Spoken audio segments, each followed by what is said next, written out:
Ok, pues buenas noches, bienvenidos todos. Antes que nada, quiero felicitarlos por el esfuerzo que están haciendo. Una, iniciando estudios de posgrado y más siendo estudios de posgrado en temas de dirección de proyectos de construcción. La industria de la construcción en México, cada día necesitamos de más profesionistas comprometidos, capacitados, que tengan pues conocimientos en la dirección y gestión de los proyectos y que nos ayuden a que cada día la industria de la construcción pues esté más profesionalizada y cuente con mejores profesionistas. Y la verdad, los necesitamos a ustedes en las obras y qué bueno que incursionaron en este posgrado. Y esperemos de que, bueno, hasta ahorita su experiencia haya sido positiva y que igual ahorita en el transcurso de la conversación que tengamos con respecto al objeto de la materia podamos aclarar sus dudas, preguntas, consultas, reclamos, si es que los hay.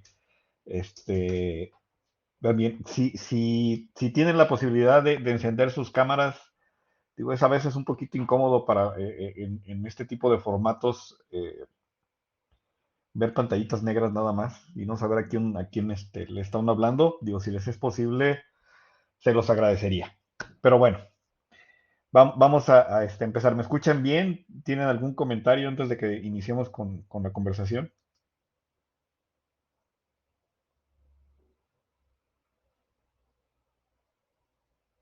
Ok, supongo que no. Bueno, antes de iniciar con el objetivo de la conversación con respecto al entregable uno que están desarrollando, ¿tienen alguna duda o consulta? ¿O van bien hasta ahorita?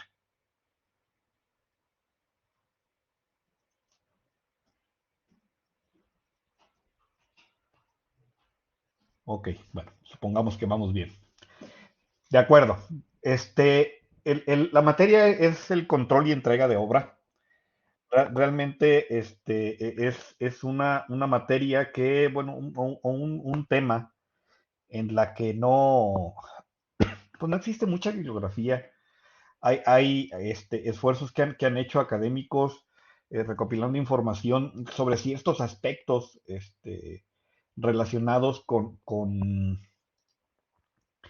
pues con el cómo se dirige o cómo se debería dirigir un proyecto de construcción, hablando en temas de integración de equipos de trabajo, hablando de cómo se controla un presupuesto, de control de materiales, pero en realidad alguien que haya compilado información como un tema de materia en relación a lo que es el control y entrega de una obra, existe muy poco material.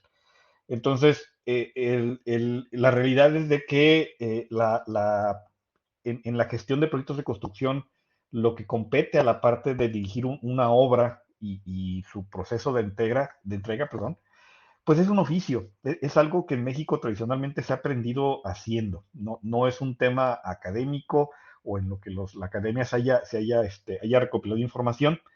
Y el objetivo de esta plática, adicional al material del temario del contenido del curso que se les comparte de manera semanal, eso son temas que a veces es un poquito complicado exponerlos en un texto y que prefiero el que igual en una conversación lo podamos abordar. Este, de acuerdo a la información que ya compartieron ustedes en el foro inicial, veo que ya ahí tenemos una mezcla, una combinación de experiencias y con respecto a las obras.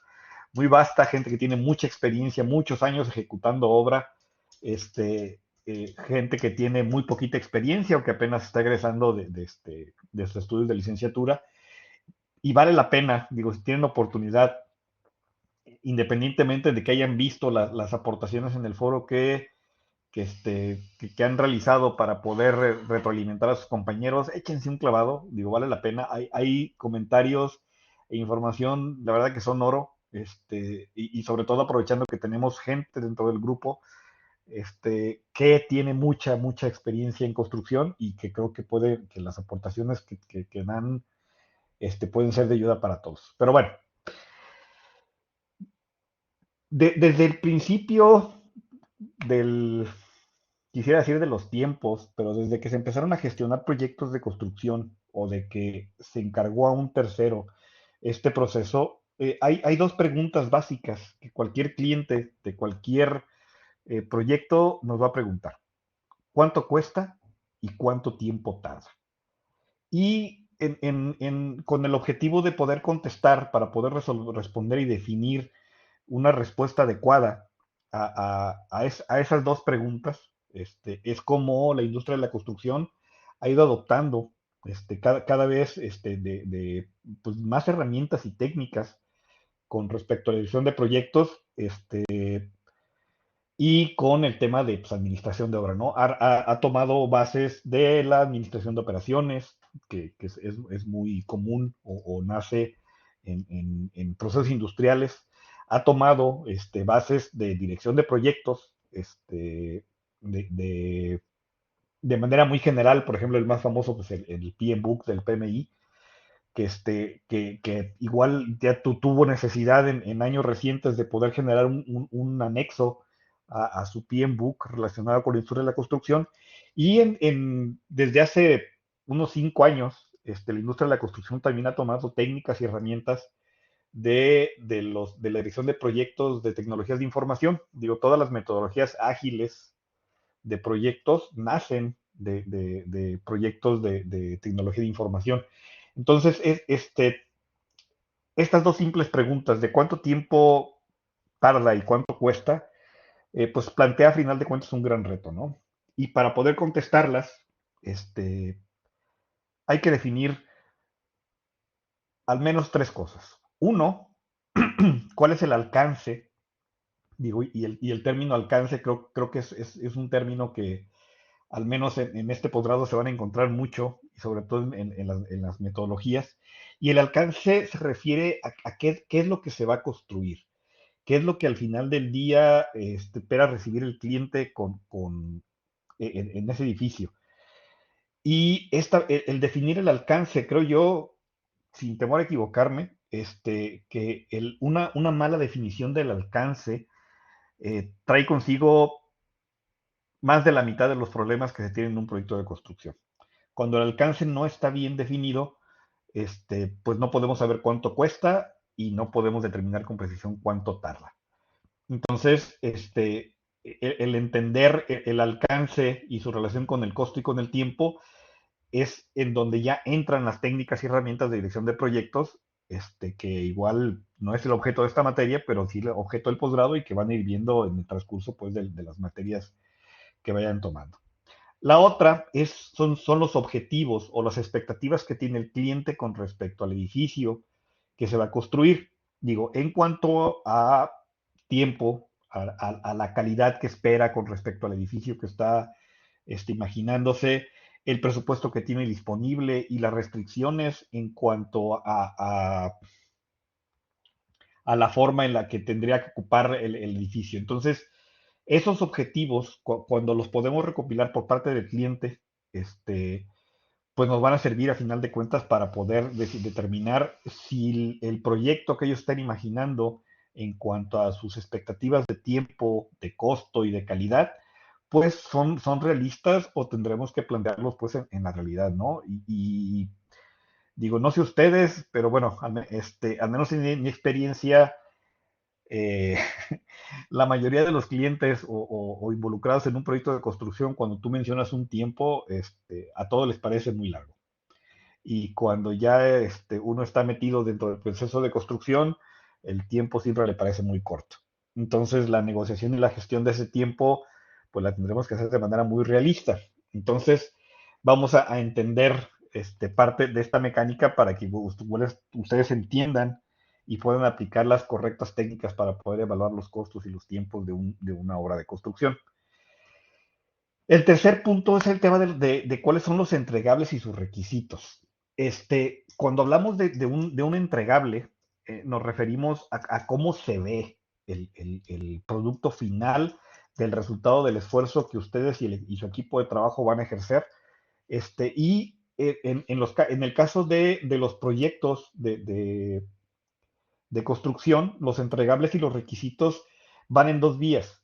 Una son el entregable y sus requisitos hablando del producto, o sea, cuando hablamos del edificio, el cual ese se describe en planos, memorias descriptivas, memorias de cálculo, cuantificaciones de volúmenes de obra, presupuestos bases, un programa preliminar, perspectivas, maquetas, renders.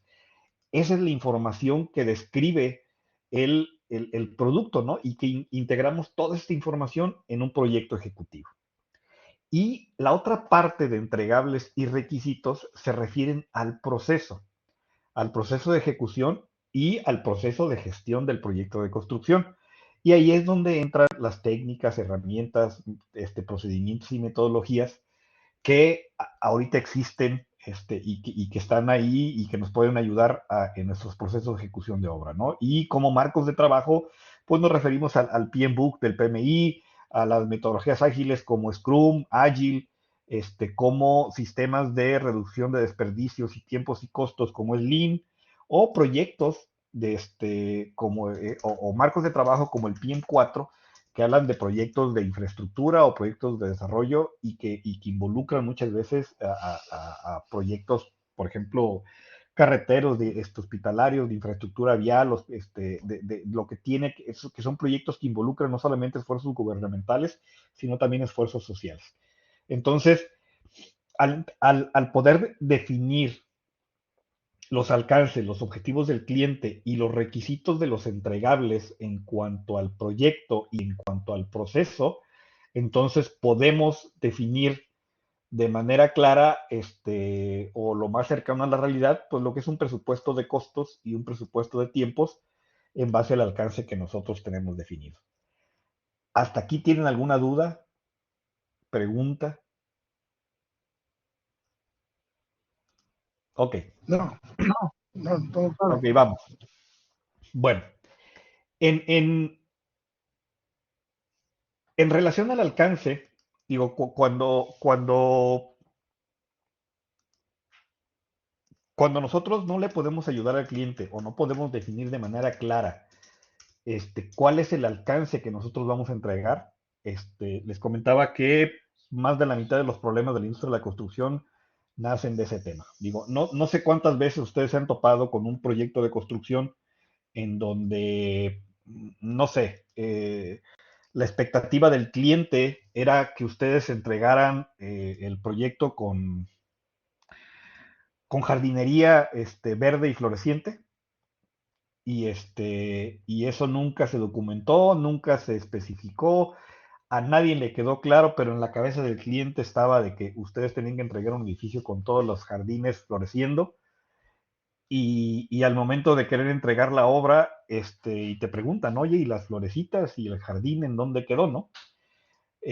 Y obviamente, pues si nadie lo documentó, nadie lo presupuestó, nadie lo metió al calendario, esa expectativa del cliente que nunca fue recopilada y documentada, pues se queda al final del día como fuera y a veces por ese tipo de cosas perdemos todos.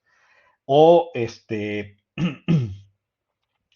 dentro de ese alcance, no sé, pasa mucho, tal vez aquí no en México, pero pasa en otros países donde, por ejemplo, a una empresa contratista se le pide que edifique un muro de block y de repente, pues el albañil ya nos dejó los muros llenos de clavos, alambres y pedazos de cimbra. Y pues yo como contratista o subcontratista pretendo entregar ese muro al contratista general y me dice, oye, pues hay que quitarle todos los clavos y pedazos de cimbra y alambres que se quedaron ahí, ¿no? Y yo veo mi contrato y digo, es que aquí en ningún lado dice que yo le debo de quitar al muro, o sea, está terminado, no se ha caído, sí está medio desplomado, pero pues pasa, pero aquí en ningún lado dice que yo le debo de quitar clavos, tornillos, alambres y pedazos de cimbra. Entonces, ese alcance o ese requisito de entregable, si no queda perfectamente documentado, digo, más de la mitad, si no es que más de los problemas, los tenemos a partir de eso. Entonces, por eso es muy, insisto tanto en el tema de que en un proyecto de construcción Definir el alcance que nosotros estamos buscando es la parte primordial de donde parte todo lo demás. Ok, ahora, el alcance tiene una relación directa con el tiempo y con el costo. No es lo mismo construir 100 metros cuadrados de un edificio que construir 1000 metros cuadrados ni 10,000 metros cuadrados de un edificio. Todos tienen una relación, un impacto en el tiempo y en el costo, lo que nos vamos a tardar en construir ese edificio. Entonces, esa relación entre el alcance, el tiempo y el costo, en la mayoría, si no es que todos los marcos de trabajo de gestión de proyectos, se menciona como la triple restricción. Entonces, un proyecto de construcción va a estar definido por, imagínense un triángulo, donde en la parte superior está el alcance con sus requisitos definidos y se establece un tiempo y un costo en base a ese entregable.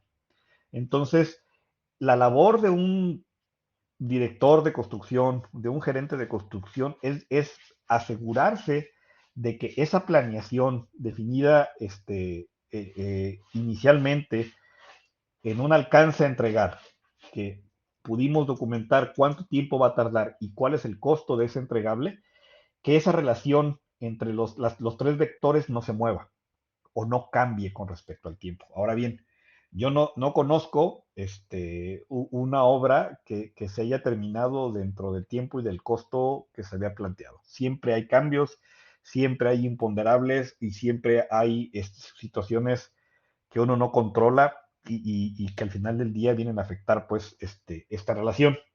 Ahora, ¿cuál es la mejor manera de poder asegurar de que nosotros mantengamos un equilibrio entre los tres vectores de tiempo, costo y alcance? Es trabajando por procesos. Y por procesos no me refiero solamente a un procedimiento constructivo o a un proceso de construcción, que ustedes como profesionales de la industria, pues si no es que sean expertos, al menos deberían de conocer el cómo es un proceso de construcción de X o Y elemento. Y tendríamos que esforzarnos como profesionistas de nuestra construcción en que nosotros el proceso de edificación de edificio lo tengamos muy claro, independientemente si somos el profesionista que diseña, el arquitecto que está haciendo trabajos de renderización o que somos responsables directos al frente de un proyecto de construcción en sitio. Entonces, la gestión por procesos, si nosotros la entendemos, nos va a ayudar mucho a entender en la manera en la que podemos gestionar una obra de construcción. Ahora bien, ¿cómo gestionamos a través de procesos? Y el proceso no solamente, digo, ese procedimiento constructivo también tiene que ver con los procesos en los temas de gestión de proyectos. Y la forma más sencilla y simple que podemos definir un proceso es un evento que sucede en tres fases.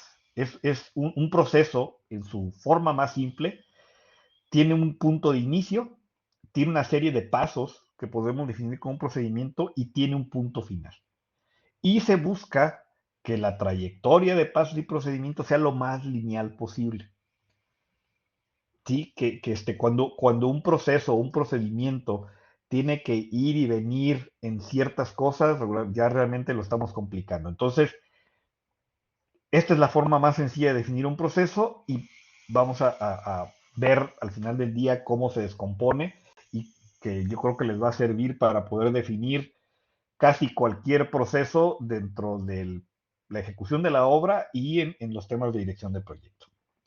El punto de inicio.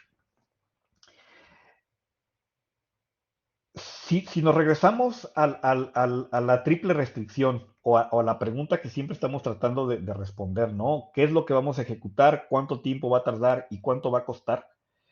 Tendremos esa triple restricción o esa relación entre esas tres fuerzas, la vamos a ver no solamente de manera global en todo el proyecto, sino de manera particular en cada uno de sus elementos, porque es la única forma de controlar el gran monstruo que es el edificio, cuidando a final de cuentas cada uno de esos elementos. Entonces, si hablamos de la construcción de un muro, digo que es lo más sencillo, en el punto de inicio, ¿de qué nos tendríamos que asegurar si nosotros decimos mañana, viernes 24 de marzo, inicia la construcción de ese muro? Digo, no sé si alguien nos ayude con el punto, ¿no? ¿De qué me tendría que asegurar o cómo podría yo marcar ese punto de inicio?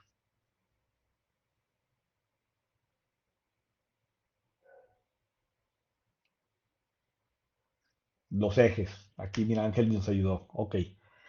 Tendríamos que definir en dónde vamos a construir ese muro, ¿no?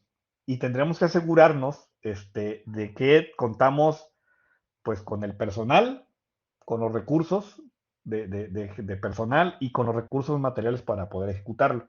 Si yo voy a construir 10 metros cuadrados de muro, pues tendría que asegurarme de tener al menos un par de albañiles. Digo, una pareja de albañiles construye entre 15 y 25 metros cuadrados de muro en una jornada y tendremos que asegurarnos que tenemos la cantidad de mortero y la cantidad pues de blocks, tabique o el sistema constructivo que sea para poder iniciar. Ahora, ¿quién define las características de esos insumos? ¿Quién define las características que debe de tener tanto el block, el mortero, en dónde le vamos a acomodar el andamio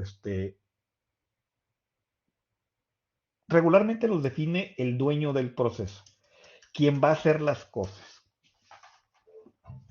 ¿Sí? Ahora no le vamos a preguntar al albañil, ¿no? De, oye, ¿y que de qué calidad quieres el tabique o de qué calidad quieres el block? No, digo, eso al final del día corresponde más a la calidad de los materiales de construcción, pero el cómo se va a ejecutar regularmente el dueño del proceso es el que define los requisitos de entrada. ¿Sí? Ahora bien, los pasos y procedimientos o pasos que podemos definir en un procedimiento, ¿quién los define?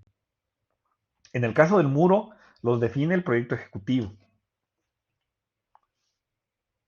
Los define las mejores prácticas en la industria de la construcción y los define pues las normas y reglamentos a los que estamos sujetos como profesionistas de la construcción.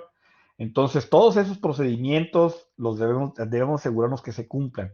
Si nosotros nos aseguramos de que en el proceso de ejecución del muro, y así como de cualquier otro elemento de edificación del edificio, estamos cumpliendo con el proyecto, con las restricciones reglamentarias o normativas y con las mejores prácticas en la industria de la construcción, pues vamos a casi garantizar que la ejecución de la obra se ejecute de acuerdo a los estándares que estamos buscando. Ahora bien, cuando hablamos de mejores prácticas en la industria de la construcción, ¿en dónde las aprendo o en dónde las consigo? ¿No? Si hablábamos en un principio que pues regularmente el dirigir un proyecto de construcción en sitio, no existe mucha información, es un tema un tanto empírico y que se aprende haciendo, es un oficio. Yo como pues candidato interesado en convertirme en un profesionista que dirija un proyecto de construcción en sitio, ¿en dónde podría a final de cuentas obtener información? Los reglamentos, normas oficiales mexicanas, las normas, nos dan un punto de entrada. Digo, hay en la cuestión reglamentaria de la industria de construcción en México, si no es de las más amplias, yo creo que tal vez son pocos países a nivel Latinoamérica, tal vez exceptuando a Chile, y en algunos rubros a Brasil, tienen un compendio de normas y de reglamentos tan extensos como lo tenemos aquí en México. Ese es un muy buen punto de entrada para poder reconocer cuál es una mejor práctica en un proceso constructivo o de edificación. Llevan normas oficiales y hay NMX de casi todos los insumos o productos que podemos ver dentro de una obra. Y otra de las fuentes de información que son igual valiosas dentro para poder aprender cómo es un proceso con las mejores prácticas, son los fabricantes de sistemas constructivos. Eh, Incluso en lo más tradicional que pudiera ser construir un muro de mampostería, ya existen en el país muchas empresas que han mecanizado el proceso de construcción de un tabique o de un bloque de mampostería y que ofrecen información en cuanto a cuál es el mejor sistema constructivo para poder edificar un muro, ¿no? Y yo me da un poquito de pena reconocerlo, ¿no? Pero hasta hace, digo, tengo cerca de 25 años de ejercicio profesional y hasta hace unos 6 7 años, me enteré de que un muro de block no se podía levantar, o un muro de tabique no se podía levantar en más de 8 hiladas, en una sola jornada, porque igual el espesor del mortero en las capas inferiores de las hiladas se comprime y pierde capacidad de estructura del muro, ¿no? Y eso lo vi en un procedimiento constructivo de un proceso mecanicado de fabricado de mampostería. Entonces, es una muy buena fuente de información y pues, bueno, ahí se los dejo en la mesa por si les es de utilidad, ¿no? Y bueno, el último paso de ese proceso o procedimiento es el punto de fin. Y este punto de fin, igual yo creo que si decíamos de que la falta de definición de un entregable es la mitad de los problemas de construcción, el poder determinar en dónde termina un procedimiento nos causa otra serie de temas adicionales, ¿no? Ahora, ¿quién define las características del entregable o el resultado final de ese procedimiento? Regularmente lo define quien va a recibir el entregable o el resultado. Entonces, cuando hablamos del muro, ¿quién determina las características que debe de tener ese muro? Si hablamos de que quien va a recibir ese muro de que hizo el albañil, que pegó tabiques, ¿quién define esas características o cómo lo debe de entregar el albañil? Digo, podemos decir que es el residente de obra o el contratista, no sé. Pero en sentido estricto, quien define esas características es el yesero o el pastero. Digo, el que esté plomeado, regleado, a nivel, el que no tenga ninguna, excesos de adhesivo en las juntas, el que no tenga restos de clavos, sí, alambres, cimbra, pues regularmente, digo, ustedes escuchan de qué se queja un pastero en la obra y van a entender cuáles son los requisitos que debe de cumplir ese procedimiento, ¿no? Exceptuando, digo, adicional a lo que nos dicen las normas y las mejores prácticas, quien va a recibir ese, ese entregable es el que define y se asegura de cómo se debe de entregar y en qué momento se debe de entregar. Entonces, si nosotros podemos decirle al subcontratista, contratista y maestro de obra cuáles son los requisitos con los cuales deben entregar el muro, nosotros nos podemos asegurar de que, pues de que está de acuerdo con lo que nosotros estamos esperando, ¿no? Igual al pastero, quien le va a recibir el trabajo, pues posiblemente es el que va a colocar las puertas y ventanas. Entonces, digo, no sé cuántas obras conozcan ustedes de que todos los vanos de puertas y ventanas estén a escuadra y que estén regleados y plomeados. Entonces, regularmente a veces el pastero es el más feliz en la obra y cuando llegan las puertas, pues ninguna entra, hay que hacer recortes. Entonces, si nosotros nos aseguramos de que cada uno de los procedimientos dentro del proceso de ejecución de obra está cumpliendo con los requisitos de entrega que nos está imponiendo el siguiente proceso, eso es la forma más simple y sencilla de poder controlar lo que está sucediendo en nuestra obra. Entonces, si nosotros dentro de esos procesos definimos los roles, las funciones y los responsables, tanto de los insumos de entrada o los requisitos de entrada, los pasos y procedimientos que se deben de ejecutar para su correcta ejecución y cuál es el punto final o en qué momento definimos que es el fin de ese procedimiento y que esté de acuerdo con los requisitos del siguiente proceso, es la forma en la que la forma más simple y básica de poder gestionar un procedimiento de construcción. ¿Dudas hasta ahorita con respecto a lo que es la teoría de un proceso?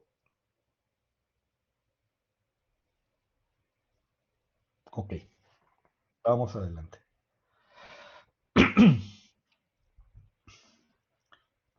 Muy bien. Independientemente del marco de trabajo, digo, hablando de los requisitos y de la forma de gestionar un proyecto de construcción en obra, este, independientemente del marco de trabajo, siempre nos vamos a encontrar 5 fases. Así elijamos una metodología de gestión de proyectos en cascada, como el PMBOK o el PM4, o un sistema ágil, que es que trabajamos en base a sprints o ciclos. Nos vamos a encontrar con estas 5 fases, ¿no? La fase de inicio, planeación, la ejecución, el control, y que estas 3 actividades van convirtiéndose en un bucle, de donde de la planeación pasamos a la ejecución, regresamos, nos vamos al control, verificamos de que todo se haya ejecutado de acuerdo a lo planeado, y si existen desviaciones, regresamos a la planeación para poder corregir, y entonces hasta el momento en que podemos definir de que el control nos diga que todos los procedimientos, procesos de los entregables están concluidos, podemos pasar a la etapa de cierre. ¿Sí? Entonces, independientemente del marco de trabajo, pues estas son las 5 fases en las que nos vamos a encontrar. Y estas 5 fases están involucradas pues las siete fases o 7 etapas que un proyecto de construcción debería de seguir, que no es práctica común aquí en México, que no, que muchos de los problemas que nos encontramos de calidad o de tiempo y costo en un proyecto de construcción, pues surgen este, de que no nos dimos el tiempo de poder ejecutar en base a un proceso controlado de ejecución, y bueno, que nos ha causado pues muchos de los problemas que tenemos, ¿no? Yo creo que ustedes tal vez conozcan mejor, o convivan con una obra mal hecha en la comunidad en la que habitan. Pero bueno, estas 7 etapas, digo que la primera, cuando hablamos de un proyecto de inversión, no es general, pero que igual la tocamos, porque nos lo vamos a encontrar, o se los van a encontrar en muchos de los proyectos de construcción. Cuando una empresa o un cliente necesita o requiere de un financiamiento para poder ejecutar su obra, o existe un inversionista que está metiendo dinero para que se construya un edificio, siempre la etapa inicial del proceso de ejecución o del proceso de planeación de un proyecto de construcción nace con un proyecto de inversión. Hay alguien que espera invertir una X cantidad de dinero, que después se destine a construir un edificio, y que al final del día, ya sea en base a intereses o ventas que se ejecuten dentro de ese edificio, como cuando hablamos de proyectos de empresas que no son necesariamente empresas de construcción, pero que requieren de construir para poder comercializar sus productos y servicios, como es un banco, un cine, una farmacia, una tienda de ropa, que son empresas que no viven de la construcción, pero que al final del día requieren de construir para poder vender sus productos y servicios. Entonces siempre hay un inversionista detrás y que espera obtener al final de cuentas un beneficio sobre su inversión. Y ahí es donde se establecen los primeros esquemas o los primeros supuestos en cuanto a tiempo y en cuanto a costo. Y mucho del trabajo que nosotros ejecutemos posterior al proyecto de inversión, pues tendrá que ir en concordancia con ese proyecto de inversión. Cuando hay un banco o una financiera, siempre hay un proyecto de inversión. De igual manera, si nosotros trabajamos en una empresa contratista, una empresa constructora, que sí tiene como objeto social de la empresa el construir para obtener un beneficio, también existe un proyecto de inversión dentro de ellos, ¿no? Hay un dueño de la empresa constructora que espera invertir una cierta cantidad de recursos, llámese personal, maquinaria, equipo, oficinas, empleados, colaboradores, y que a cambio espera obtener un beneficio. Entonces, si nosotros participamos dentro de una empresa contratista, una empresa constructora, nosotros debemos de cuidar que la empresa en la que estamos colaborando pues cumpla con esos requerimientos pues, de inversión que está ejecutando el dueño del dinero, que es el dueño de la empresa, ¿no? Que espera meter una cierta cantidad de dinero y que espera obtener un rendimiento al final del proceso. Y es parte de nuestra función como responsables de un proyecto de ejecución de obra que no tengamos desviaciones que vengan a disminuir la rentabilidad que está esperando el inversionista, en este caso el dueño, con respecto al proyecto. Entonces también el proyecto de inversión tiene un tiempo de ejecución. Muchas veces, o en la mayoría de las veces, nosotros como responsables de los proyectos de construcción no estamos involucrados, solamente como misión de cierta información, pero existe esta etapa previa. Ahora bien, una vez definido esta parte y que el cliente define qué es lo que quiere hacer, la siguiente etapa natural pues es hablarle al arquitecto y que desarrolle un proyecto arquitectónico. Regularmente el proyecto arquitectónico solo describe el edificio en términos de imagen, dimensión de espacios, funcionabilidad y operabilidad del edificio para que se puedan ejecutar las actividades que están planeadas dentro de él. Este, y de manera natural, el siguiente ejercicio que tendremos que hacer es el desarrollar un proyecto ejecutivo.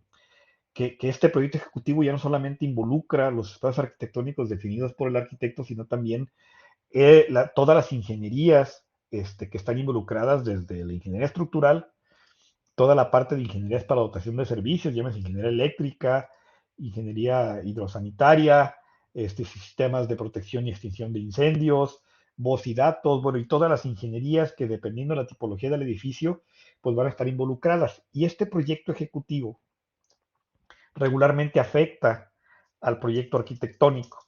Hay, digo, no sé, muchas veces el proyecto arquitectónico no contempla, por ejemplo, en dónde se van a ubicar equipos de bombeo, dónde se van a ubicar los sistemas de extinción automatizada de incendios, ¿no? Llámese gas AON, ¿no? Digo, hay muchas cosas que el proyecto arquitectónico omite y que al momento de que se llega al proyecto ejecutivo de desarrollo de ingenierías, pues afectamos al proyecto arquitectónico, ¿no? Entonces, el proyecto, estas dos fases regularmente conviven durante un cierto tiempo en un bucle de información que se van retroalimentando uno con otro hasta que podemos tener definido un proyecto ejecutivo que describe exactamente qué es lo que vamos a construir y que entonces podríamos pasar a la etapa de planeación de la construcción. Tal vez no pase en este país, pero digo, en lo personal yo he visto que muchas obras inician la construcción solamente con el proyecto de arquitectura. Digo, y como ejemplo, hay muchos casos de edificación de vivienda de autoconstrucción o de edificación no sé, el negocio de confección de ropa que quiere ampliar una nave y que pues, le habló algún arquitecto y definió una serie de espacios y con eso se lanzaron a construir y que regularmente, pues digo, todo el resto del proceso que tendría que llevarse al desarrollar el proyecto ejecutivo, pues se lo brincan y pues eso genera, digo, muchos sobrecostos y muchas desviaciones en los tiempos en los que se está ejecutando. Yo sé que las presiones dentro de nuestra construcción en cuanto a que las edificaciones sean lo más rápidas posibles, siempre la tenemos, y que hay mucha tentación por parte de los clientes, porque en cuanto tengamos ya un plano arquitectónico definido, ya prácticamente tengamos a la albañil el día siguiente en la obra. Yo digo, como sugerencia o como recomendación, siempre busquemos apegarnos en lo más apegado posible a lo que se vería este proceso lineal de ejecución de obra y eso nos va a quitar o les va a quitar muchos dolores de cabeza. Una vez pasado del proyecto ejecutivo, que esta es la etapa que yo creo, incluso en empresas muy grandes, muchas veces se omite, es de que hay un proyecto de construcción que no se ejecuta o no se realiza y prácticamente no cedemos a la tentación de en cuanto está el proyecto ejecutivo, brincar a el proyecto de construcción. Y o más bien al inicio de las actividades en obra. Y en esta parte de la planeación del proyecto de construcción, que no solamente tiene que ver con el tema de concursos o actividades de contratación de empresas o de adquisición de insumos, sino también en la forma en la que vamos a planear la ejecución de la obra. Este, en esta etapa es donde definimos por las características del proyecto si vamos a iniciar del frente hacia atrás o de atrás hacia el frente, del eje del lado izquierdo hacia el otro lado o del eje del lado derecho hacia el otro lado, de qué vamos a construir primero, qué va después. Ese es un donde incluso hasta se diseña la cimbra. Digo, hay muy pocos proyectos y me he encontrado con algunos, donde, por ejemplo, los elementos de cimbrado de un elemento estructural, en el proyecto ejecutivo no se define. Yo, el ingeniero o el arquitecto que desarrolló el proyecto ejecutivo no nos entrega un proyecto de cimbras y tenemos que desarrollar ese proyecto de cimbras. ¿Cuáles son las zonas en donde va a circular tanto el personal como vehículos dentro de la obra? ¿En dónde están ubicados los campamentos? ¿O dónde vamos a sacar campamentos? ¿En dónde vamos a ubicar incluso hasta los baños portátiles para el personal de la obra? ¿Cuál va a ser la logística de acceso y salida del personal?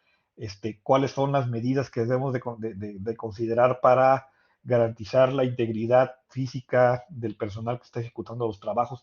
Toda esa planeación la debemos de realizar y es algo que de manera tradicional o como una mala práctica que tenemos aquí en el país, ya tenemos los planos y nos arrancamos inmediatamente a querer iniciar con los proyectos de construcción.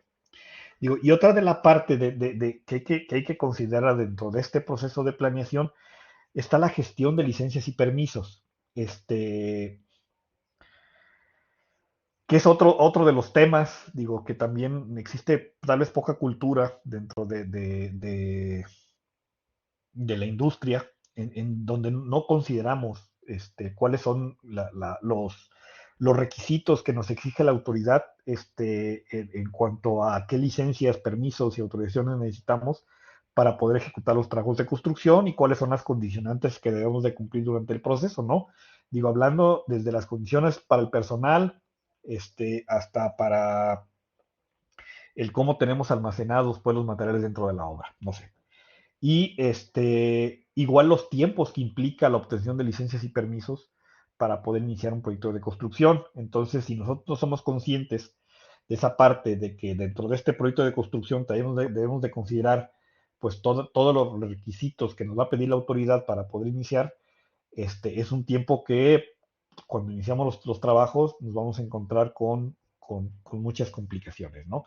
Entonces, dentro de este proyecto de planeación, este, digo, tendremos que tener al menos 4 elementos, ¿no? Un programa de ejecución de obra, un programa de insumos, en qué momento deben de llegar los tabiques, concreto, cemento, acero de refuerzo, a la obra, un programa de personal, qué cuadrillas y en qué cantidad las necesitamos y en qué momento dentro de la obra, y un programa de maquinaria, ¿no? ¿Qué equipo y maquinaria voy a necesitar y en qué momento, para poder ejecutar la obra?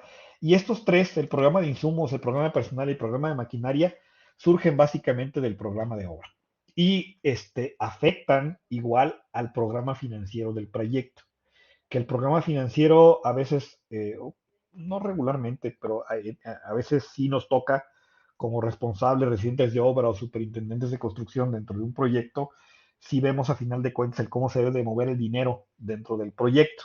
Entonces, y todo surge al final de cuentas del programa de obra. ¿Sí? Una vez que definimos en etapa de planeación, adicional a lo que les comentaba, ¿no? Proyectos de Simbra, la organización y gestión de los espacios de trabajo dentro de la obra, flujos y flujos de personal, maquinaria, equipo, materiales dentro de la obra, todas esas cosas que debemos de considerar para poder ejecutarla, y ya podemos iniciar con ese proyecto de construcción y ya será nuestra responsabilidad asegurarnos de que la relación tiempo, costo, alcance que definimos de un principio, pues se cumpla durante este proceso. Ahora bien, otra de las etapas que es que regularmente nos brincamos dentro de un proyecto de construcción es la etapa de commissioning. Commissioning es un vocablo americano que podríamos traducir tal vez de manera errónea, como es un proceso es comisionamiento, digo, a lo que se refiere, pero a lo que se refiere el vocablo es al proceso en el cual nosotros como responsables de un trabajo, de un edificio de construcción, nos aseguremos de que todo el edificio funciona según las expectativas indicadas en el proyecto, ¿no? O sea, que todas las puertas abran y cierran, que todos los muebles de baño funcionen, que todas las llaves salga agua, que los equipos de aire acondicionado funcionen y que enfríen de acuerdo a la calidad. Y cada uno de esos procesos tiene sus métodos de prueba.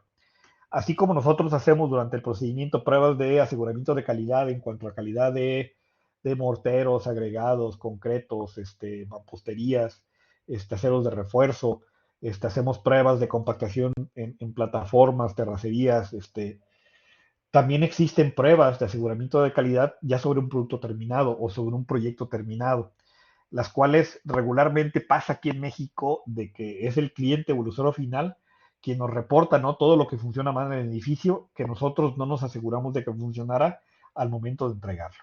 Entonces, regularmente en este proceso se solicita que lo haga un tercero, o sea, alguien que no sea el supervisor o el que ejecutó la obra, sino que alguien más vaya y pruebe prácticamente todo el edificio y se asegure de que todo funciona de acuerdo a los requerimientos que se tienen, ¿no?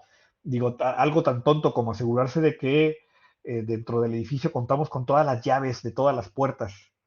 Digo, no ha sido en mi caso, en los proyectos en los que yo he colaborado, me ha pasado varias veces, digo, igual, de que estamos por entregar el edificio y no tenemos las llaves de las bodegas de- del sótano porque las prestamos a un contratista y ya nunca supimos dónde quedaron las llaves y al momento que queremos entregar al edificio no las tenemos, ¿no? Y pasa mucho. Entonces, en estos procesos de commissioning, que igual esos procedimientos o cuáles son las pruebas que tenemos que ejecutar, se definen en la etapa de planeación de la construcción para asegurarnos que al momento de que estamos entregando el edificio, este, pues las fallas de calidad o de funcionamiento o de durabilidad del edificio, pues sean las menores, ¿no? Y que no sea el usuario o nuestro cliente quien nos esté reportando o indicando sobre fallas, omisiones o problemas que le estamos dejando en el edificio. Este, con respecto a lo que hemos comentado, ¿tienen dudas, preguntas?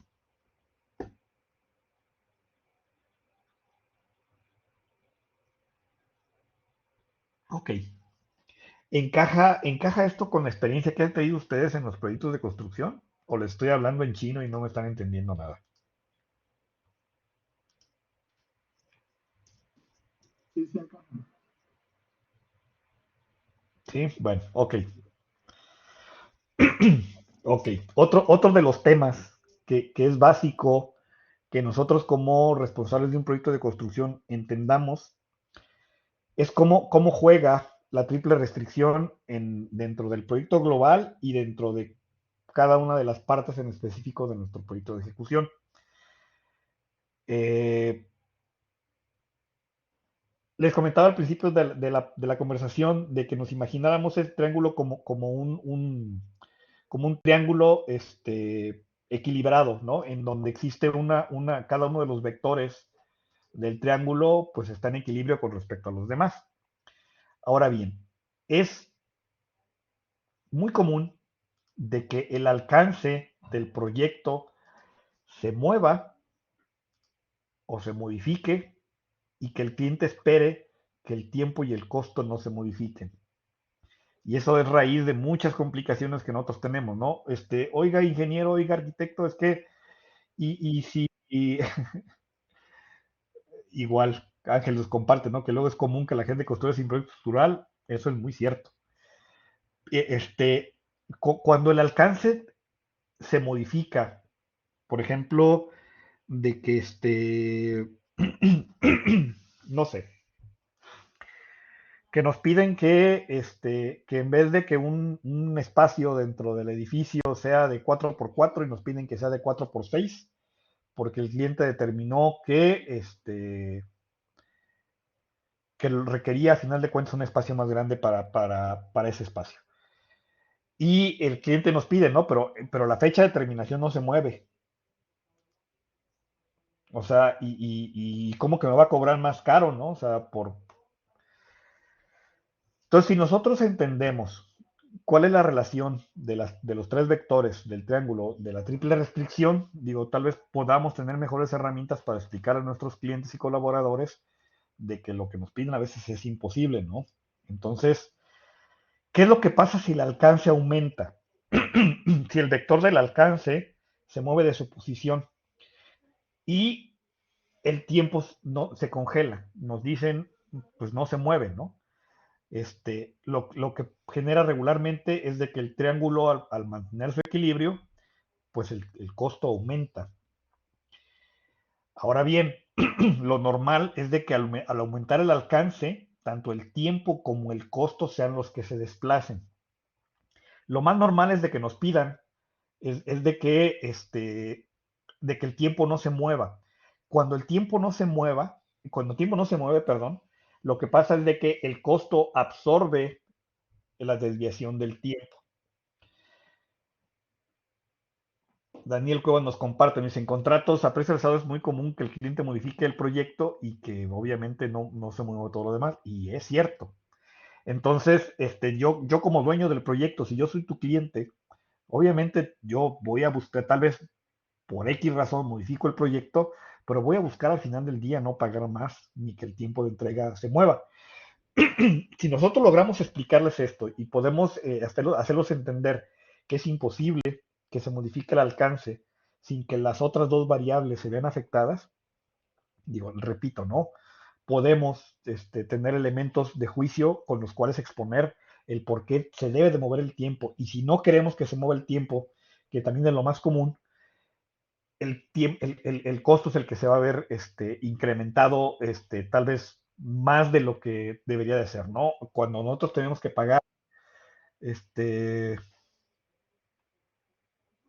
ahorita paso a tu pregunta, Ángel. Cuando nosotros no podemos, tenemos que ejecutar, por ejemplo, tipos extraordinarios, trabajos doble jornada o trabajos nocturnos o trabajos 24/7 en 3 turnos, para poder ejecutar ese mayor alcance sin que la etapa, la fecha de finalización se mueva, eso genera un sobrecosto. No es lo mismo pagar el metro cuadrado de muro ejecutado a las 10 de la mañana que pagar por un metro cuadrado de muro que se ejecuta en la noche, ¿no? Y tal vez el cliente nos dice, pero pues digo, pones al albañil a que duerma de día y que trabaje de noche, ¿no? Pero también requiere, a final de cuentas, uno, que tengas mayor seguridad dentro de la obra. No es lo mismo trabajar sin luz que con luz, que tengas equipos de iluminación, no solamente de las áreas de trabajo, sino de las áreas de circulación, y eso genera, a final de cuentas, costos. ¿No? Entonces, no es lo mismo ejecutar trabajos en diferentes horarios, y eso tenemos que explicárselo al cliente. Entonces, es imposible. No conozco ningún proyecto en donde el alcance se mueva o en donde y que las otras dos variables no se ven afectadas. Ahora bien, regularmente, cuando el cliente es muy terco, muy necio, quien termina pagando los platos rotos en el costo es el contratista o subcontratista. Si nosotros estamos dentro de una empresa inmobiliaria, la indicación de nuestros patrones va a ser, pues que lo pague el contratista, ¿no? Pero si yo estoy trabajando dentro de una empresa contratista, mi función y mi labor va a ser que mi empresa no pierda, de que esas desviaciones las pague el cliente, ya sea la inmobiliaria o nuestro cliente usuario final. Entonces, ahí empiezan, muchos de los roces de los proyectos y en donde al final de cuentas aquí es parte de lo que nosotros tendremos que prever y de cómo atacarlo, ¿no? Ahora bien, otra de las cosas que sucede es de que el tiempo se reduzca. ¿Qué es lo que pasa cuando el tiempo se reduce?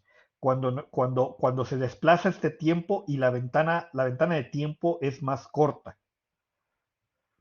Automáticamente, si no se mueve el alcance, solamente el tiempo es el que se reduce, automáticamente el costo aumenta.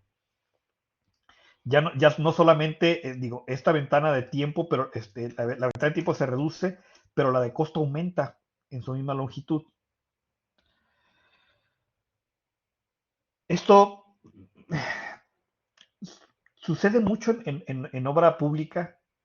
Digo, a mí me tocó participar en dos proyectos eh, en donde, digo, igual ojalá no ofenda a alguien aquí que trabaje para Grupo Salinas, pero Grupo Salinas también es muy dado a hacer ese tipo de cosas, de que el director Salinas Pliego va a ir, dijo, y me tocó participar en un proyecto de esos, va a ir a visitar tal ciudad y ahí se está abriendo una tienda Electra, entonces esa tienda se iba a terminar el 20 de abril, pero como el patrón va a ir el próximo lunes 27 de marzo, la obra se tiene que terminar en marzo. Y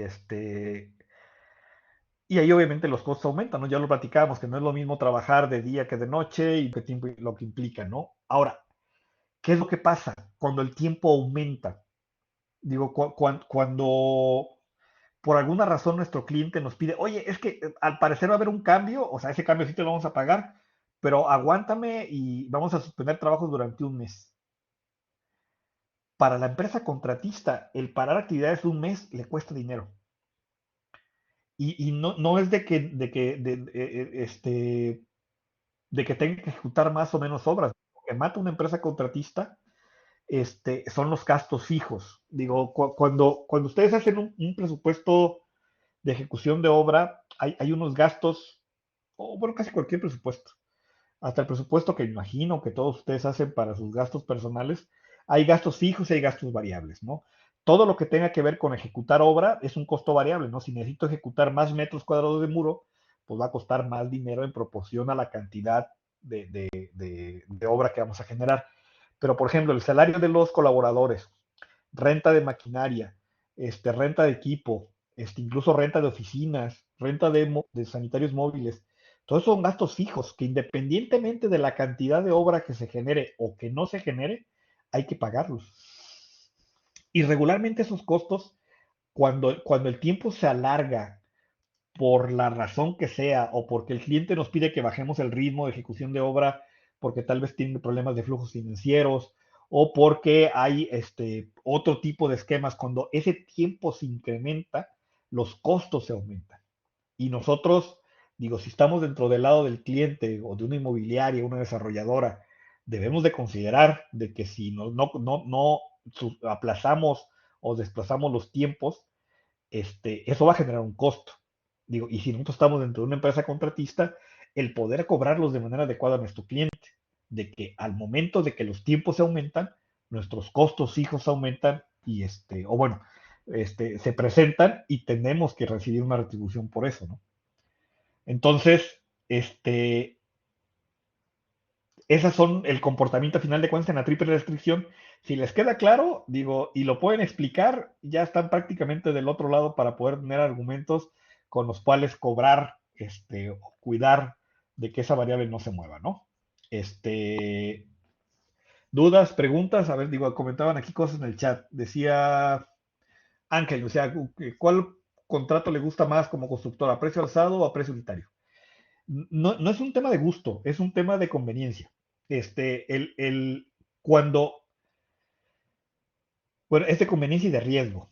Cuando tú tienes un proyecto que tiene, bueno, muy bien, un proyecto ejecutivo que tiene deficiencias en cuanto a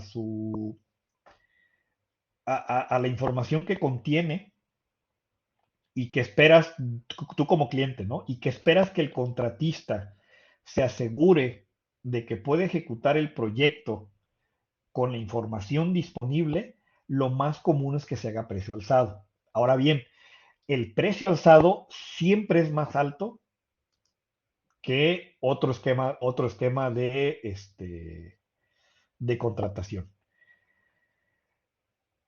La manera en que un contrato a precio alzado debería de funcionar como es cuando tú tienes un proyecto ejecutivo blindado a prueba de todo, que no existe, pero bueno, donde todos los elementos del proyecto están perfectamente definidos, Y no existe ni omisiones, ni faltantes, ni incongruencias, ni contradicciones dentro de la información del proyecto. Y que al contratista o tú como gerente de proyecto o responsable de la edificación, puedes definir de manera clara y completa cuál es el alcance y poder definir su tiempo y su costo.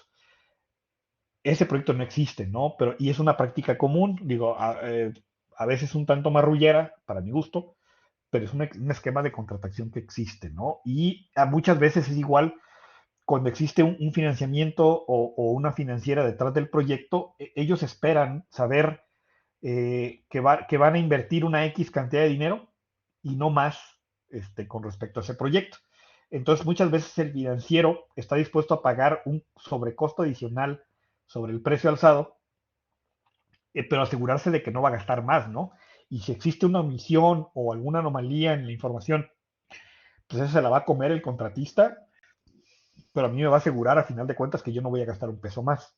Entonces, digo, si yo lo veo desde el punto de vista contratista, regularmente en un contrato a precio alzado, siempre te vas con un sobrecosto entre el 8 y el 12% por arriba del precio del mercado para asegurarte que cualquier desviación que pudieras tener dentro del proceso, pues tengas ahí un colchón sobre el cual echar mano, ¿no?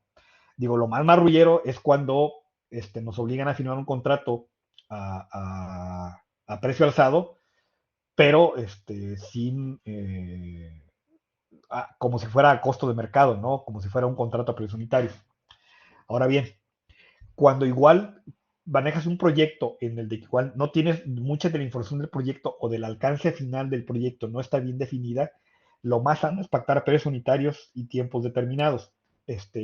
Que para mí, en la mayoría de los proyectos de construcción en México, es el que le calza mejor y en el de que creo que ambas partes se sentirían más cómodas. Tú pactas un precio unitario por unidad de obra a ejecutar y el tiempo a ejecutar para esa unidad de obra, e independientemente de que si construyes 10 o 1000, vas a pagar lo mismo. Ahora, también tiene sus bemoles. No es lo mismo ganarte el dinero en 6 meses que en 6 años. Cuando esas diferencias de volúmenes a ejecutar, las variaciones sobrepasan entre un 25 y 30% hacia arriba o hacia abajo de lo estimado, en la mayoría de los casos los costos para el contratista ya no salen. Digo, he analizado muy pocos proyectos en cuestión de comportamiento en tiempo y costo bajo estas características, pero lo que sí he encontrado es de que cuando hay diferencias de volumen, tú llegas a una obra a ejecutar 1000 metros cuadrados de muro y que sobre esos 1000 metros cuadrados de muro tú como contratista vas a esperar una utilidad del 8% del costo. Esas van a ser tu ganancia sobre ese volumen. Cuando ejecutas un 10% más, 100 metros cuadrados adicionales, 150 metros cuadrados adicionales, sigues ganando ese 8%. Pero cuando ya ejecutas 350 metros cuadrados adicionales, o más de 300 metros, entre un 25 y 35%, digo, no, tampoco es norma, este, las utilidades esperadas se reducen. ¿Por qué? No he encontrado ya aún el por qué. Tal vez tenga que ver con gastos fijos. No he profundizado en el análisis, pero regularmente pasa. De igual manera, tú vas con una expectativa de ejecutar 1000 metros cuadrados de muro y se reduce el proyecto y terminas ejecutando solo 700, terminas ganando menos del 8% que te habías planteado inicialmente. Entonces también el contrato de precios unitarios tiene sus riesgos y dependiendo, digo, del proyecto de obra o del tipo de proyecto, es de la manera en la que bueno, cada uno acomoda más. Ahora bien, regularmente los esquemas de contratación, a menos de que seas ICA, Treboti, o que seas una constructora sumamente grande, realmente los esquemas de contratación o los modelos de contrato los define el cliente, ya sea el cliente particular o el cliente, la inmobiliaria o la financiera o la contratista general que nos está dando la chamba, define el modelo de contrato y nosotros, digo, si somos contratistas, tendremos que buscar la manera de que de nuestras estimaciones de tiempo y costo obtener la mejor respuesta pues al modelo de contrato que nos están pidiendo. Y aquí Daniel Cuevas nos hace el comentario, ¿no? Urge la entrega, hay que terminar antes, hay que pagar tiempos extras, suministros. Digo, pareciera el pan nuestro de cada día, es una muy mala práctica que tenemos aquí en el país, en la industria de la construcción, en donde yo no sé qué nos pasa, digo, de que igual tratamos de reducir los tiempos de construcción y yo creo que no es lo más sano, ¿no? Entiendo que un proyecto de construcción es la última etapa de un proceso que si nos regresamos a la cadenita que veíamos, digo, la etapa de construcción, posiblemente cuando inicia ya hay tal vez un año o más, ¿no? De trabajo previo, que ya la gente que le está invirtiendo dinero, pues quisiera que ya la construcción fuera, digo, si tú les dices, me voy a tardar 2 años construyendo, te dicen, pero ¿por qué tanto? No, oye, voy a construir 120,000 metros cuadrados de construcción, ¿no? O sea, y esos no los voy a comprar al Home Depot y te los pongo en el terreno, ¿no? O sea, en la industria de la construcción en México, bueno, en el mundo, todavía sigue siendo un proceso muy artesanal, y que involucra mucha mano de obra, aunque ya cada vez nos vamos mecanizando e industrializando más, pero sigue siendo, digo, un trabajo de albañiles, ¿no? Un trabajo de fenicios, en donde todo tiene sus tiempos y a veces el acelerar procesos de ejecución de obra muchas de las veces nos trae más problemas que beneficios, pero bueno, es algo muy común. Dudas, preguntas, reclamos, ya estamos por terminar, digo, para que no se me duerman ni desesperen.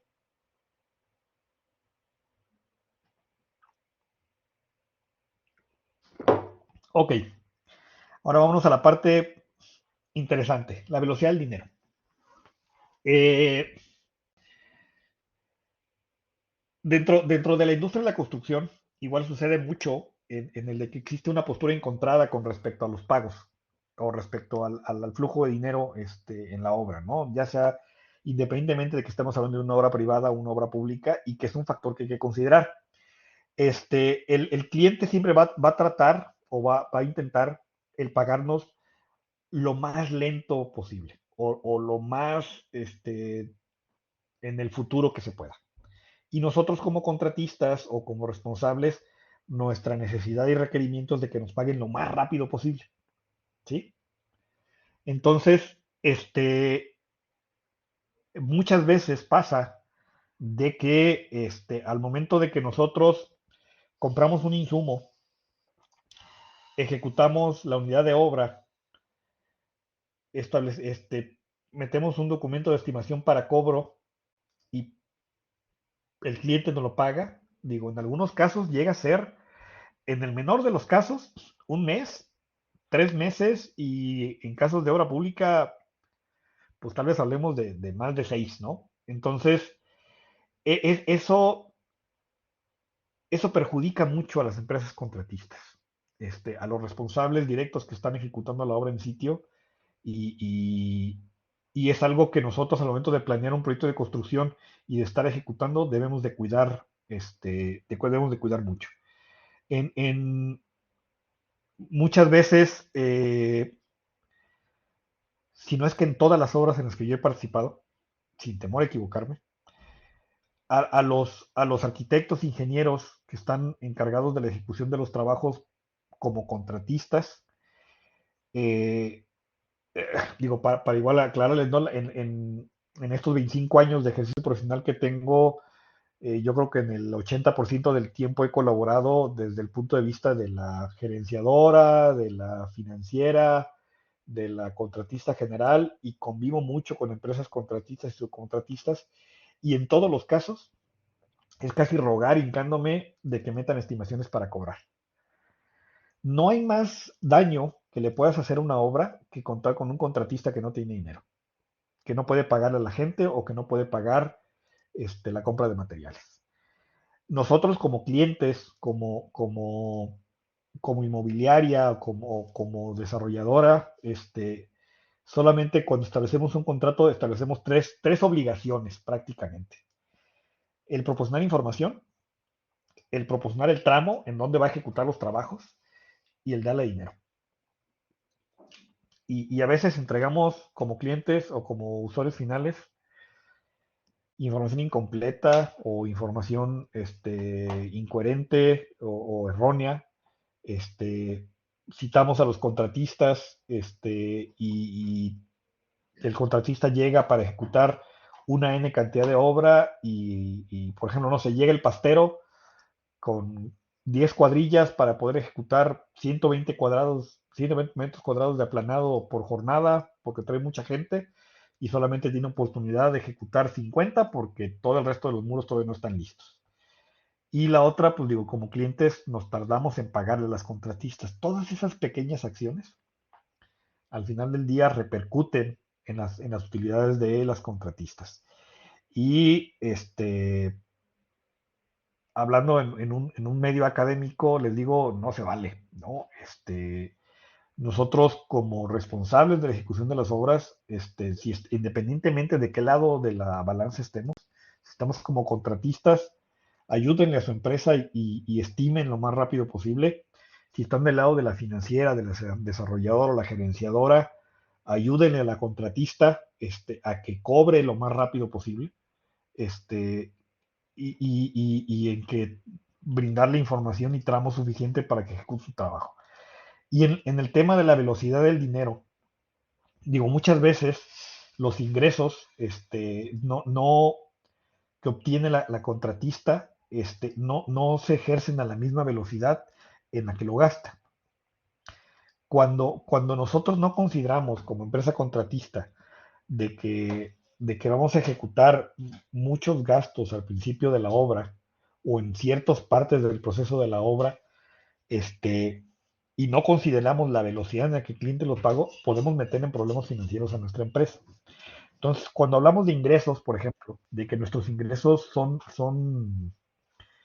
fijos, pero nuestros gastos no, digo, al principio o en ciertas etapas donde los gastos son parejos, digo, no pasa nada, ¿no? Si tenemos ingresos más altos que nuestros gastos, pues no.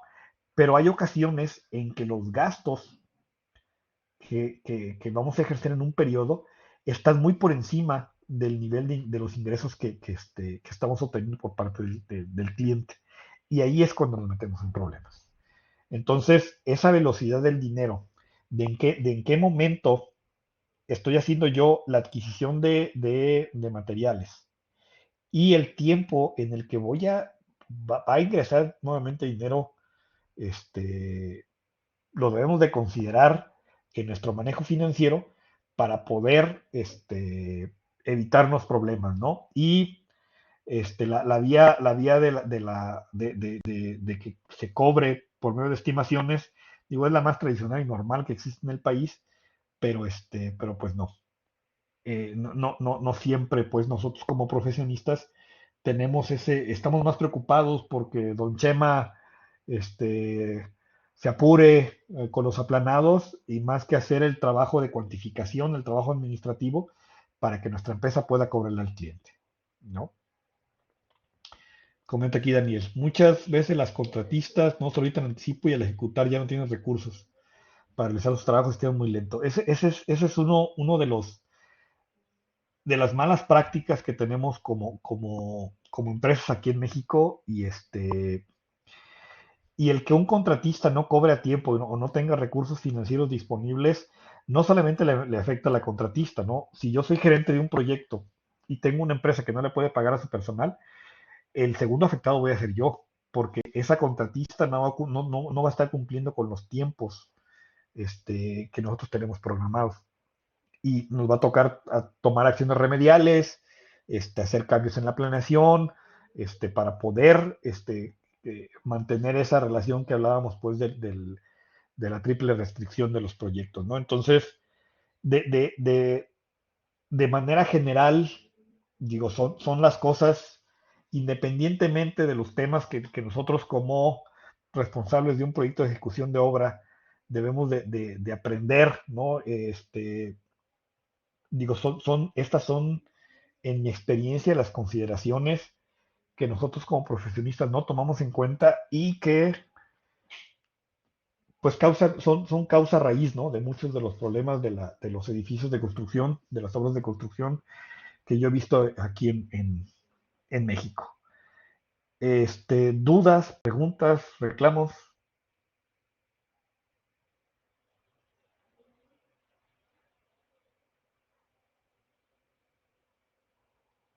Ok. Bueno, igual no es alcance de esta materia, pero bueno, creo yo que vale la pena el comentarlo. Aquí en la industria de la construcción en México es una de las industrias más corruptibles en el país. No me gusta calificarla como la más corrupta porque no lo es, digo, pero sí es de las más corruptibles. Esto, digo, trabajamos en una industria, en un medio en donde la cantidad de involucrados en un proyecto de construcción son muchísimos, ¿no? Desde clientes, inversionistas, contratistas, subcontratistas, especialistas de ingenierías, arquitectos, ingenieros, geotécnicos, topógrafos, autoridades de las que quieran, ¿no? De autoridades de ecología, de protección civil, sanitarias, del trabajo, de la construcción, de desarrollo urbano, de imagen urbana, N cantidad de involucrados en un proyecto de construcción y que estamos hablando de que pues, estamos hablando de personas, las empresas son gente, las empresas son personas. Y desgraciadamente, digo, cuando yo inicié en la industria de la construcción, no les voy a decir cuándo, porque luego empiezan a sacar cuentas, pero el- se sabía de casos de corrupción en la industria de la construcción, de gente que por ahí daba dinero para hacer cosas, pero era algo que sabías que existía, pero no, como si fuera un cuento, ¿no? De que pasaba en otro lado. Yo nunca lo vi al principio de mi carrera como constructor o como arquitecto. Con el paso del tiempo, se volvió algo, pues ya evidente, ¿no? Que ya lo veías en ciertas esferas.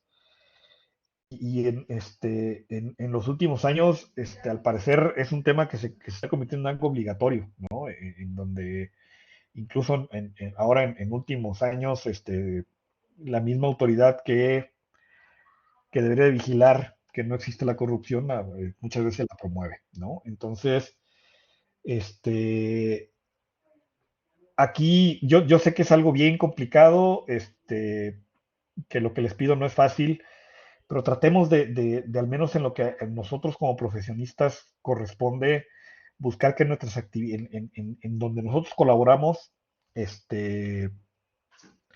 nos conozcamos de manera ética y honesta. Yo he tenido la gran fortuna de poder colaborar con empresas muy grandes en el país. Digo, he colaborado con empresas como HSBC, Scotiabank, AT&T, CB Richard Ellis, Hixa, Cinépolis, Cinemex, este, y en el último año con Innova Schools, y algo que a mí me ha permitido mantener una reputación de trabajo en el medio es el conducirme de manera honesta y de manera ética, ¿no? He visto gente enriquecerse de manera muy rápida, de manera deshonesta, y aunque cuesta trabajo el permanecer, ahora sí que inmaculado, sin mancha, es complicado, te genera muchas enemistades, pisas muchos callos, pero yo creo que es la mejor manera en la que le podemos quitar ese flagelo del país. La corrupción no le ayuda a nadie, y si hacemos un esfuerzo entre que cada vez más profesionistas estemos convencidos de que este país va a crecer, y vamos a estar mejor todos, si podamos quitar ese flagelo en nuestras prácticas profesionales, este, pues qué mejor, ¿no? Entonces, no es fácil, no es sencillo, cuesta mucho trabajo, te haces muchos enemigos, pero creo que vale la pena. Al menos pues el cariño que le tengo a mi país, sin sonar patriótico o nacionalista, el aprecio y el respeto que le tengo a mi trabajo, creo que vale la pena. Y vamos, ¿no? Por alguien debe de empezar y si puede empezar por nosotros, pues qué mejor, ¿no? Entonces, de la manera más encarecida lo pido, en la medida en la que ustedes esté en sus manos, tratemos de que esta industria cambie de reputación y que le quitemos pues el flagelo de la corruptibilidad que tiene. De mi parte es todo. No sé si tengan alguna duda, pregunta, comentario.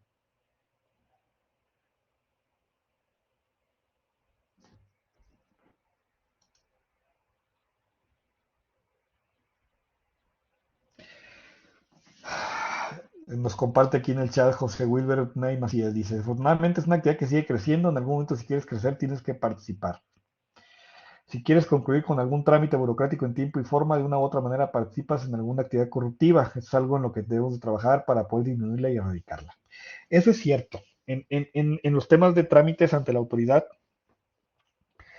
la autoridad muchas veces pone trabas o dilaciones para emitirte licencias, permisos, autorizaciones.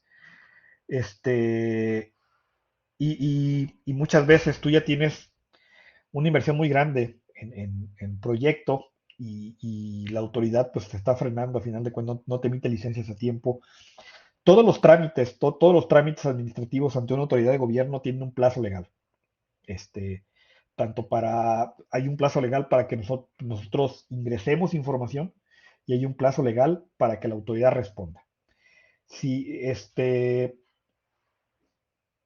la vía más práctica es pues, pasar dinero por abajo de la mesa para que al final de cuentas el trámite se desatore o salga más rápido, aunque realmente está saliendo en los tiempos legales.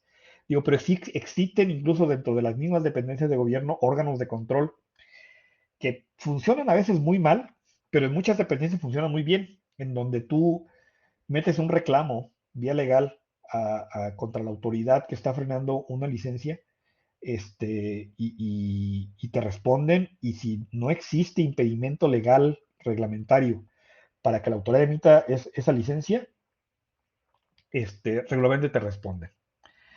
¿En dónde caen la mayoría de los actos de corrupción de pasar dinero a la autoridad para que te libere algún trámite? Es cuando tu proyecto tiene carencias o omisiones o no cumple con las normas. Cuando tú estás intentando construir un edificio que no cumple con la normatividad y reglamentación vigente, o que tú en la integración de los expedientes para la solicitud de licencias o permisos tienes faltante de documentación o tienes errores en la documentación, ese es, creo yo, el principal problema que genera actos de corrupción en esas gestiones. Y me ha tocado ver, digo, muchos proyectos que no tienen, que no cumplen con las normas y que se requiere a final de cuentas el que la autoridad participe por medio de la corrupción para dar la autorización. Los casos en donde tu proyecto cumple con todos los reglamentos, cumple con todas las normas y la integración de tus expedientes para solicitud de licencias están completos y se entregan a tiempo, a mí en lo particular no me ha tocado que obtengamos a final de cuentas problemas con la autoridad.